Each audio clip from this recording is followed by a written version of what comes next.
السلام علیکم ورحمۃ اللہ وبرکاتہ۔ فاتحہ میں کھانا پانی سامنے رکھنے کا مسئلہ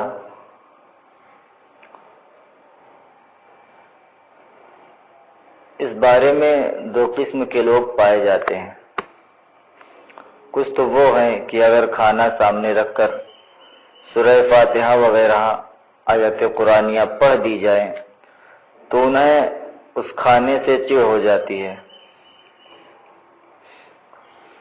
اور وہ اس کھانے کے دشمن ہو جاتے ہیں اور اسے حرام خیال کرتے ہیں۔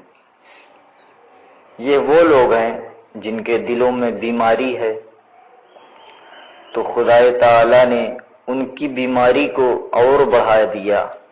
کثیر احادیث اور اقوال ائمہ اور معمولات بزرگان دین سے منہ موڑ کر اپنی چلاتے اور خواہ مخواہ مسلمانوں کو مشرک اور بدعتی بتاتے ہیں۔ دوسرے ہمارے کچھ وہ مسلمان بھائی ہیں جو اپنی جہالت اور توہم پرستی کی بنیاد پر یہ سمجھتے ہیں کہ جب کھانا سامنے نہ ہو قرآن کی تلاوت و ایصال ثواب منع ہے۔ بعض جگہ دیکھا گیا ہے کہ میلاد شریف پڑھنے کے بعد انتظار کرتے ہیں کہ مٹھائی آئے تب تلاوت شروع کریں، یہاں تک کہ مٹھائی آنے میں اگر تاخیر ہو تو گلاس میں پانی لا کر رکھا جاتا ہے تاکہ ان کے لیے ان کے جاہلانہ خیال میں فاتحہ پڑھنا جائز ہو جائے۔ کبھی ایسا ہوتا ہے کہ امام صاحب اگر بیٹھ گئے ہیں اور مصلی پر بیٹھے انتظار کر رہے ہیں، اگر کھانا آئے تو قرآن پڑھیں۔ یہ سب توہمات ہیں۔ حقیقت یہ ہے کہ فاتحہ میں کھانا سامنے ہونا ضروری نہیں۔ اگر آیتیں اور سورتیں پڑھ کر کھانا یا شیرینی بغیر سامنے لائے یوں ہی تقسیم کر دی جائے تب بھی ایصال ثواب ہو جائے گا اور فاتحہ میں کوئی کمی نہیں آئے گی۔ سیدی اعلیٰ حضرت شاہ امام احمد رضا خان فاضل بریلوی علیہ رحمت و رضوان فرماتے ہیں، فاتحہ و ایصال ثواب کے لیے کھانے کا سامنا ہونا کچھ ضروری نہیں۔ فتاوی رضویہ جلد 4 صفحہ نمبر 225۔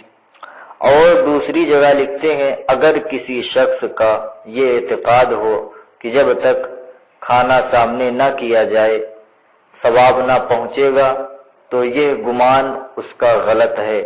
فتاوی رضویہ جلد 4 صفحہ نمبر 195۔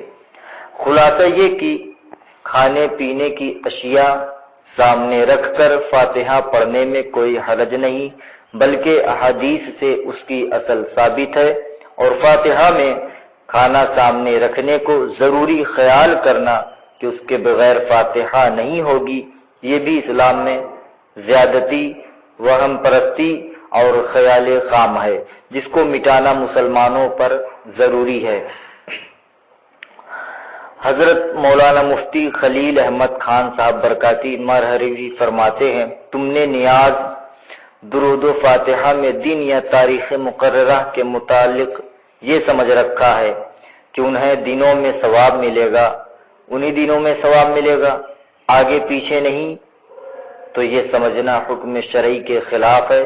یوں ہی فاتحہ و ایصال ثواب کے لیے کھانے کا سامنے ہونا کچھ ضروری نہیں، یا حضرت فاطمہ خاتون جنت کی نیاز کا کھانا پردے میں رکھنا اور مردوں کو نہ کھانے دینا یہ عورتوں کی جہالتیں ہیں، بے ثبوت اور گڑھی ہوئی باتیں ہیں۔ مردوں کو چاہیے کہ ان خیالات کو مٹائیں اور عورتوں کو راہ راست اور حکم شرع پر چلائیں۔ توضیح و تشریح فیصلہ ہفت مسئلہ صفحہ نمبر 142۔